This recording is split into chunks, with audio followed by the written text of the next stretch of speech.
நாடாளுமன்ற மக்களவை எதிர்க்கட்சி தலைவர் திரு ராகுல் காந்தி அவர்களை பேச விடாமல் பிரதமர், உள்துறை அமைச்சர், இராணுவ அமைச்சர், மக்களவையுடைய சபாநாயகர் அவர்கள் எல்லாரும் ஒரு எதிர்க்கட்சி தலைவரை இன்னைக்கு பேச விடாம தடுத்து இன்று 3 முறை அவை ஒத்தி வைக்கப்பட்டிருக்கிறது.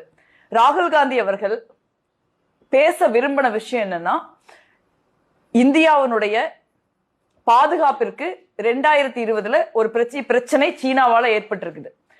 அது குறித்து அன்றைய ராணுவ தளபதி அவர்கள் நரவானே ஒரு புத்தகம் எழுதியிருக்காரு. அந்த புத்தகத்தை வெளியிட முடியாம தடுத்து வச்சிருக்காங்க இந்த மோடி அவர்கள் அரசாங்கம். அதை கேரவேன் மேகசின் அந்த புத்தகத்தினுடைய கண்டென்ட்டை இன்னைக்கு வெளியிட்டு இருக்காங்க. அது ரொம்ப அதிர்ச்சி அளிக்கக்கூடிய ஒரு விஷயமா இருக்கு. 2020 நீங்க சீனாவுடைய பீரங்கிகள் நம்மளுடைய எல்லை பகுதியை நோக்கி ஒரு சில 100 அடிகள் வித்தியாசத்துல வந்துடுறாங்க. அதை இந்திய ராணுவம் பார்த்து அதை எதிர்த்தாக்குதல் நடத்த இந்திய ராணுவம் தயாரான ஒரு நிலைமையில இருக்கு. அப்ப ராணுவ தளபதியை அவங்க கூப்பிடுறாங்க. இந்தியாவை பொறுத்த வரைக்கும் இந்தியாவில அரசியல் தலைமையில் இருக்கிறவங்க, அரசாங்கத்தினுடைய தலைமையில் இருக்கிறவங்க தான் ராணுவம் சம்பந்தப்பட்ட முடிவுகளை எடுக்கிறது வழக்கம். ஏன்னா நம்ம ஜனநாயகம், பாகிஸ்தான் மாதிரி ஜனநாயகம் இல்லாத நாட்டுலதான் தான் தோன்றித்தனமாக ராணுவம் என்ன வேணாலும் முடிவு எடுக்கும். அந்த மாதிரி ஒரு பிராக்டிஸ் கட்டுப்பட்டு ராணுவ தளபதி ராணுவ அமைச்சருக்கு போன் பண்றாங்க, வெளியுறவுத்துறை அமைச்சருக்கு போன் பண்றாங்க, பாதுகாப்புத்துறை சேர்ந்த அஜித் தோவல் அவர்களுக்கு போன் பண்றாங்க, ராணுவத்தினுடைய 3 ராணுவத்தினுடைய தளபதி அவர்கள், முப்படைகளின் தளபதியா இருக்கக்கூடிய பிபின் ராவத் அவர்களுக்கு போன் பண்றாங்க. அப்ப நீங்க வெயிட் பண்ணுங்க அப்படின்னு சொல்றாங்க. 8:15 ராத்திரியில மணி 8:15 இந்த மாதிரி ஒரு சிச்சுவேஷன் நடக்குது. 9:15 திருப்பியும் கமாண்ட்ல இருந்து ராணுவ தளபதிக்கு போன் வருது. இவங்க ரொம்ப நெருங்கிட்டாங்க, நம்ம உடனே தாக்கி ஆகணும் அப்படின்னு கமாண்ட்ல இருந்து சொல்றாங்க. கமாண்ட் தாக்க தயாராகுது. நீங்க 8:15 நீங்க தாக்காதீங்க, ஒரு லீடர், நம்மளுடைய அரசியல் தலைமை ஒரு நம்ம நாட்டினுடைய தலைமை முடிவெடுத்து சொல்லணுங்கிறாங்க. ராஜ்நாத் சிங் அவர்கள் பிரதமரை கேட்டுட்டு வர்றேன்னு சொல்றாங்க, திருப்பி போகல. 9:15 திருப்பி சிச்சுவேஷன் ரொம்ப மோசமாகிருது. அப்போ அவங்க சில 100 அடி தூரத்தில் இருக்காங்க, நம்ம தாக்கியே தான் ஆகணும் அப்படின்னு சொல்றாங்க கமாண்ட்ல இருக்கிறவங்க. அதற்கப்புறம் இவங்க திருப்பியும் ஒரு பிரான்டிக் கால் அவர் பண்றாரு. ஆனா எந்த விதமான முன்னேற்றம் இல்ல.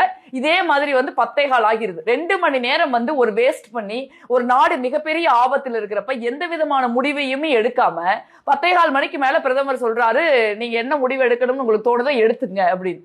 இது ரொம்ப ஒரு அதிர்ச்சி அளிக்கக்கூடிய ஒரு தகவல் ராணுவ தளபதி அவர்களுடைய புத்தகத்துல எழுதப்பட்டிருக்கு.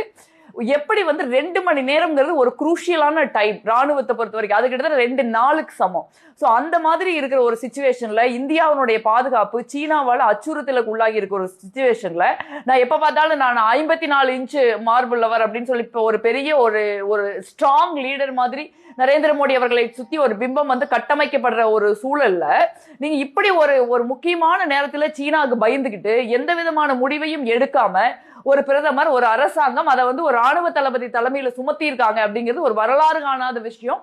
அவர் இன்னும் ஃபர்தரா என்ன எழுதுறாரு அந்த புக்ல, நான் ஒரு மொத்த முடிவையும் எடுக்குமாறு என்னோட தோல்ல அந்த சுமை சுமத்தப்பட்டுருச்சு, நான் ரொம்ப தனியா ஃபீல் பண்ண அந்த இடத்துல அப்படின்னு சொல்லி. அதுக்கப்புறம் அது கோவிட் டைம்ங்கிறதுனால எவ்வளவு நமக்கு உணவுப் பொருட்கள் இருக்கும், சப்ளை எவ்வளவு நாளைக்கு தாக்கு பிடிக்கும், இதெல்லாம் டிசைட் பண்ண வேண்டிய ஒரு சூழல் ஒரு அரசாங்கத்தினுடைய முடிவை ஒரு ராணுவ தளபதி எடுக்கக்கூடிய சூழலுக்கு நான் தள்ளப்பட்டேன் அப்படின்னு சொல்லி அவர் இந்த புத்தகத்துல சொல்றாரு.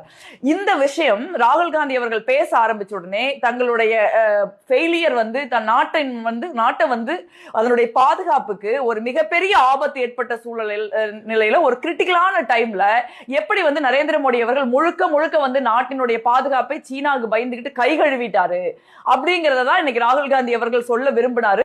பட் அதை அவர் சொல்லக்கூடாது அப்படின்னு புத்தகத்தை அவங்க தடுத்திருக்கலாம். ஆனால் ஒரு எதிர்க்கட்சி தலைவரை நாடாளுமன்ற மக்களவையில பேச முடியாம தடுக்கிறதுங்கிறது ஒரு மிகப்பெரிய ஒரு தவறான விஷயம்.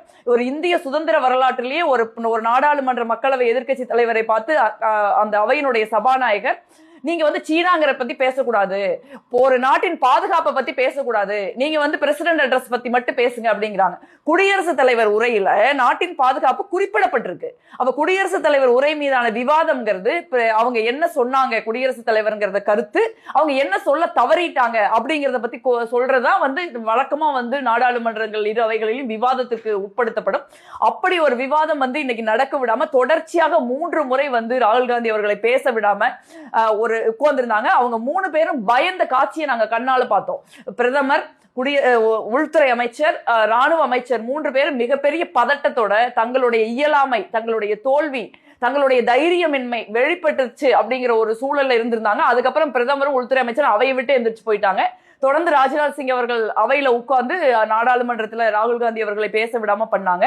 நம்ம இதுல புரிஞ்சுக்கக்கூடிய விஷயம் என்ன அப்படின்னா, ஒரு மிகப்பெரிய தைரியசாலின்னு ஒரு பெரிய பொருட்செலவில் உருவாக்கப்படுகிற பிரதமரின் பிம்பம் இன்னைக்கு அடிச்சு நொறுக்கப்பட்டிருக்குது. ஒரு மிக முக்கியமான நேரத்தில் இந்த நாட்டின் பாதுகாப்பை பிரதமர் கைவிட்டிருக்காரு அப்படிங்கிற விஷயத்தை தான் இன்னைக்கு நம்ம தெரிஞ்சுக்கிறோம். அது நாடாளுமன்றத்தில் சொல்ல அனுமதிக்கப்படாத ராகுல் காந்தி அவர்கள் அதை ஊடகங்கள் வழியாக வெளிப்படுத்தியிருக்காங்க. இன்னைக்கு இந்தியாவே ஒரு மிகப்பெரிய ஒரு பிரளயம் மாதிரி இந்த விஷயம் அனைத்து ஊடகங்களையும் விவாதிக்கப்பட்டு வருது. இந்த நேரத்துல நாட்டுக்காக பேசுற ஒரு எதிர்க்கட்சி தலைவரை நாட்டுக்கு நாட்டை பாதுகாக்க தவறியவர்கள் பேச விடாம தடுக்கிறதுங்கிறது ஒரு சாதாரண விஷயம் இல்ல. இது மிக நிச்சயமா மக்கள் புரிந்து கொள்ள வேண்டும். மக்கள் நம்மளுடைய நாட்டின் பாதுகாப்பு இன்னைக்கு ஒரு சரியான கரங்களில் இல்லை அப்படிங்கறத புரிஞ்சுக்க வேண்டும்ங்கிறதுக்காக தான் நாங்க தொடர்ச்சியா நாடாளுமன்றத்தில் இந்த விஷயத்தை பேச விரும்பணும். ஆனா எதிர்க்கட்சி தலைவர் அதற்கு அனுமதிக்கப்படவில்லை. இன்னைக்கு அவங்க சொன்னதுல இப்படி ஒரு புத்தகத்தை, வெளியே இருக்கக்கூடிய புத்தகத்தை கொண்டு நாடாளுமன்றத்துல சுட்டிக்காட்டி பேசுறது சட்டத்துல விதிமுறைகள்ல இல்ல, 343 விதிமுறைப்படி அது செல்லத்தக்கது அல்ல, அதனால நாங்க அனுமதிக்க மாட்டோம்னு சொல்றாங்க. அவங்க ரூல்ஸ் தான் சொல்றாங்க. அவங்க நாங்க புத்தகத்தை பத்தி பேசவே இல்ல. புத்தகம் வெளியவே வரல. புத்தகத்துல என்ன இருக்குதுங்கிறத கேரவன் மேகசின் போட்டிருக்காங்க. நாங்க அந்த மேகசினை காட்டி தான் பேசணும். அது இல்ல பேசக்கூடாதுன்னு இல்லை. இதற்கு முன்ன நிறைய பேர் புத்தகங்களை மேகசினை காட்டி பேசியிருக்காங்க. ராகுல் காந்தி அவர்களுக்கு சற்று முன்பு பேசிய பாஜகவினுடைய எம்பி, நான் ஒரு ரிசர்ச் பேப்பர், அது மேகசின் கூட கிடையாது, என்னுடைய ரிசர்ச் பேப்பர் அப்படின்னு சொல்லி காட்டி காங்கிரஸுக்கு எதிரான ஒரு பொய்யான குற்றச்சாட்டுகளை அவர் வச்சாரு. அதுக்கு பதில் சொல்றப்பதான் இந்த மாதிரி பிரச்சனைகள் உருவாகுது. அதுவும் ஒரு கட்டத்துல ராகுல் காந்தி அவர்கள், சரி நீங்க மேகசினை கோட் பண்ண வேண்டாமா, நான் வேண்டாம் வச்சிடறேன், நான் பேச விரும்புறேன், பாதுகாப்பை பத்தி, இந்தியாவுடைய பாதுகாப்பை பத்தி, சீனா எப்படி அத்துமீறி இந்தியாவுடைய எல்லைக்குள்ள நம்மளுடைய டெரிட்டோரியல் இன்டெகிரிட்டியை பிரீச் பண்றாங்கிறத பத்தி நான் பேச விரும்புறேன் அப்படின்னு சொல்லி அவர் சொல்றாரு. அப்ப கூட அவருக்கு அனுமதி மறுக்கப்படுங்கிறது தான் நம்ம பார்க்கணும். அப்ப அவங்களுக்கு ஏன் ராகுல் காந்தி அவர்கள் பேசவே ஆரம்பிக்கல. அவர் ராணுவ தளபதி அவர் புத்தகத்தை பத்தி, இந்த காரவேன் மேகசினை பத்தி சொல்லதான் ஆரம்பிக்கிறார். அவர் அந்த 5 லைனை படிக்கவே ஆரம்பிக்கல. அவர் படிக்க அனுமதிச்சு, அவர் படித்ததுக்கு அப்புறம் அதுல ஏதாவது உங்களுக்கு மாற்று கருத்து இருந்தா நிச்சயமா பிரதமரோ, உள்துறை அமைச்சரோ, இல்ல ராணுவ அமைச்சரோ நிச்சயமா எந்திரிச்சு கருத்து சொல்லலாம். அதுக்குதான நாடாளுமன்றம் இருக்குது. ஆனா உண்மை வெளியில வந்துடக்கூடாது. நம்ம அவர்கள் எப்படி பயந்து சீனாவை கண்டு நடுங்கினார்கள்ங்கிற விஷயம் வெளியே தெரியக்கூடாதுங்கிறதுக்காக தான் அவங்க பேச வேணாம்னு சொன்னாங்களே ஒழிய, சரியான ரூல் புக்கை அவங்களால சொல்ல முடியல. ரூலை கூட கரெக்டா சொல்ல முடியல அவங்களால. அதை நாங்க நாடாளுமன்றத்துல கேள்வி எழுப்பணும். அதே மாதிரி கே.சி. வேணுகோபால் அவர்கள் சொன்னார், ஸ்பீக்கர் கோட் பண்ற ரூலே தப்பு அப்படிங்கறதையும் நாங்க அதே ரூல் புத்தகத்தை காட்டி நாங்க மறுத்தோம். இன்னைக்கு ஓம் பிர்லா அவர்களுடைய செயல்பாடுகள் இன்னைக்கு கொஞ்சம் கடுமையா இருந்தது. ஏன்னா ராகுல் காந்தி அவர்கள் பேசும்பொழுது அவர் மீண்டும் மீண்டும் குறுக்கிட்டே இருந்தாரு. ஒரு கட்டத்துல ராகுல் காந்தியை நீங்க எழுதி கொடுங்க, நான் அதை படிச்சுட்டு வர போறேன், உங்களுக்கு அதானே வேணும்ன்ற அளவுக்கு கேட்கிற அளவுக்கு போச்சு. ஓம் பிர்லா அவர்களுடைய செயல்பாடுகள் இல்ல, ஓம் பிர்லா அவர்கள் சபாநாயகர் இன்று நேரடியாக பிரதமர், உள்துறை அமைச்சர், ராணுவத்துறை அமைச்சருடைய அழுத்தத்திற்கு பணிஞ்சதை இந்த நாடே பார்த்தது இன்னைக்கு டிவியில. அவர் அப்படி அழுத்தத்திற்கு பணிஞ்சிருக்க கூடாது. அவங்க என்ன எதிர்பார்க்கிறாங்க? பிரதமரும் உள்துறை அமைச்சரும் எழுதி கொடுக்கறத ராகுல் காந்தி படிச்சுட்டு போவாருன்னு நினைக்கிறாங்களா? இல்ல இந்தியா கூட்டணி சேர்ந்த தலைவர்கள், எதிர்கட்சியை சேர்ந்தவங்க அவங்களுக்கு ஆமாஞ்சாமி போடுறதுக்கு தான் இங்க உட்கார்ந்து இருக்கிறோமா? நாங்க நாட்டின் பாதுகாப்பை விட என்ன முக்கியமான விஷயம் இருக்குது? இது காங்கிரஸ் பிஜேபி சம்பந்தப்பட்ட பிரச்சனை அல்ல. இது ராகுல் காந்தி அவர்கள், நரேந்திர மோடி அவர்கள் சம்பந்தப்பட்ட பிரச்சனை அல்ல. ஒரு நாட்டின் பாதுகாப்பை, ஒரு தேசத்தினுடைய பாதுகாப்பு மிகப்பெரிய அச்சுறுத்தலுக்கு உள்ளாகி உள்ள நேரத்தில் அந்த தேசத்திற்கு தலைமையேற்றிருக்கிற பிரதம மந்திரி அவர்கள் பயந்துட்டு 2 மணி நேரம் ராணுவத்தை எந்த விதமான நடவடிக்கையும் எடுக்க விடாம முடக்கி, கடைசியில் அவர் ஒரு முடிவையே சொல்லாம அந்த முடிவெடுக்கிற ஒரு விஷயத்தையே ஒரு ராணுவ தளபதியின் தோளில் சுமத்துகிறார் என்றால் அது இந்தியாவில வழக்கம் கிடையாது. எந்த கட்சி ஆட்சியில் இருந்தாலும் இந்தியாவின் பிரதமர் ராணுவத்திற்கு மிக உறுதியான ஒரு கட்டளையை இடுவார். அந்த கட்டளைப்படிதான் நம்ம சீனாக்கு எதிரான போரை நேரு நடத்தினார். பாகிஸ்தானுக்கு எதிரான போரை இந்திரா காந்தி அவர்கள் நடத்தினார்கள். அதற்கப்புறம் திருப்பி சீனா பிரச்சனை வந்த சாஸ்திரி அவர்கள் நடத்தியிருக்காங்க. ஏன் பார்லிமெண்ட் அட்டாக் நடந்ததுக்கு அப்புறம் சரி, பாஜக ஆட்சியில் நிறைய தாக்குதல்கள் நடக்குது இந்தியால.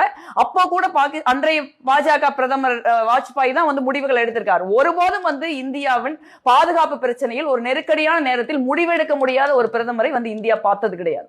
அதுதான் பிரச்சனை. இப்ப இப்போ அதே மாதிரி இன்னொரு மிக முக்கியமான விஷயம், அடுத்த ஸ்பீக்கர்ஸ் யார் யார் பேச போறாரு. இப்போ அகிலேஷ் யாதவ் அடுத்து பேச போறது மற்றவங்களுக்கா இருக்கு. இப்போ அவை தொடர்ச்சியா முடக்கப்பட்டு இருக்கக்கூடிய சூழல்ல ராகுல் காந்தி அவர்கள் தொடர்ச்சியா பேசப்படாமல் அனுமதிக்கப்படாமல் இருந்தாருன்னா அவை நடக்குமா? உங்க கூட்டணியில் இருக்கக்கூடியவங்க அவங்க பேசுவாங்களா, இல்ல உங்களுக்கு துணையா இருப்பாங்களா? இல்ல, அகிலேஷ் யாதவ் அவர்கள் எழுந்து இன்னைக்கு வந்து நீங்க ராகுல் காந்தியை பேச அனுமதிக்கணும், அவர் வந்து நாட்டின் முக்கியமான பாதுகாப்பு பிரச்சனையை பத்தி பேசுறாரு, நாட்டுல பாதுகாப்பு பிரச்சனையை விட வேற என்ன இருக்கு முக்கியமான விஷயம், அதனால வந்து நீங்க அவர் தான் பேசுவார் அப்படிங்கிற நிலைப்பாட்டை இன்னைக்கு அகிலேஷ் யாதவ் உட்பட, திராவிட முன்னேற்ற கழகம் உட்பட, திரிணாமுல் காங்கிரஸ் உட்பட அனைத்து கட்சிகளும் எடுத்து இன்னைக்கு ஆதரவா வந்து ராகுல் காந்தி அவர்களுக்கு நின்றுருக்காங்க. நாங்க வந்து பேசதான் விரும்புறோம், அவையை முடக்கல. நாங்க பேசக்கூடாது, பேசினால் வந்து பிரதமருடைய பிம்பம் வந்து உடைந்து விடும், அவங்க வந்து இந்தியாவை கைவிட்டது தெரிந்து விடுங்கிறதுனால பாஜக தான் வந்து உட்கார்ந்து வந்து இன்னைக்கு பேச விடாம பண்ணாங்களே ஒழிய, அதுவும் பிரதமரே அவையில நேரடியா உட்கார்ந்து வந்து ராகுல் காந்தி அவர்களை பேச விடாம பண்றாரு. சோ நாங்க ஒன்னும் அவைய முடக்கல, நாங்க பேச விரும்புறோம். ஆனா அவங்க வந்து அவையை பாஜக தான் முடக்குறாங்க, பிரதமர் தான் முடக்குறாரு, நாங்க முடக்கல. அவை நாளைக்கு ஒத்திவைக்கப்பட்டிருக்கு. இந்த பிரச்சனை நாளைக்கு இது கண்டினியூ பண்ணுவீங்களா? நீங்க அவையில எழுப்ப போறீங்களா? இல்ல, இன்னைக்கு வந்து அந்த பிரச்சனை என்ன அப்படிங்கறத வந்து நாங்க மீடியால சொல்லியாச்சு. இப்ப மீடியால வந்து மிக தெளிவாக ராகுல் காந்தி அவர்கள் எப்படி வந்து நரேந்திர மோடி அவர்கள் நாட்டை வந்து சீனா வந்து நம்மளை தாக்குற ஒரு சூழல்ல நாட்டை முழுக்க கைவிட்டாரு அப்படிங்கிற விஷயத்தை நம்ம சொல்லியிருக்கோம். இன்னைக்கு பொதுவெளியில் அது பெரிய விவாதத்துக்கு வந்திருக்குது. இது நாளைக்கு என்ன ஸ்ட்ராட்டஜிங்கிறத நாங்க முடிவு பண்ணோம். தேங்க்யூ.